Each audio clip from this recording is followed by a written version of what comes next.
The first thing I noticed was the silence. Not the normal kind, the kind you get when your phone dies or your friends stop texting, but a heavy, held breath silence, like the ground itself was listening. I stood at the edge of the overgrown field behind my grandmother's house, gripping the rusted wire fence. The grass swayed in the wind, whispering secrets I couldn't quite hear. That's when I saw it. Half buried under ivy and dirt, there was a metal door. Thick, rounded, wrong. I shouldn't have gone closer. Obviously. Every horror story starts that way. But this didn't feel like a horror story. It felt important. Like when you remember a dream just before it disappears. I pulled the vines away. The door had a wheel handle stiff with age. When I turned it, it groaned, loud enough to make me freeze. But no one came. No alarms. Just that same deep silence.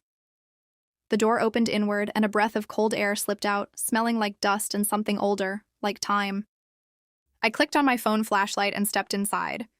The shelter was bigger than I expected. Concrete walls curved around me, lined with old wooden benches. There were faded signs, "Keep calm," "Lights out at siren," and a chalkboard with names scribbled over and over like people had been trying to prove they existed. I ran my fingers across them. June 1941. Elsie plus Mum. Tommy was here. Kids. Families. People who had sat exactly where I was standing, waiting for something terrible to pass overhead. And then I heard it. A distant rumble. I froze. It wasn't real. It couldn't be.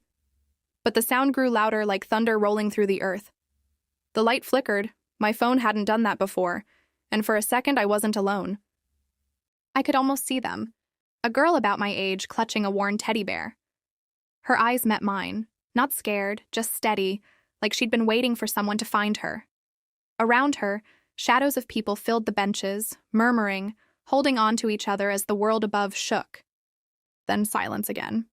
The shelter was empty. Just me, my heartbeat, the dust.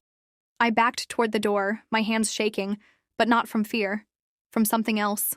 Something bigger. Outside, the wind picked up, loud and alive. The world hadn't ended. It had kept going. I looked back once more before closing the door. They had been here. They had waited. They had survived. And now somehow I knew their story wasn't lost anymore.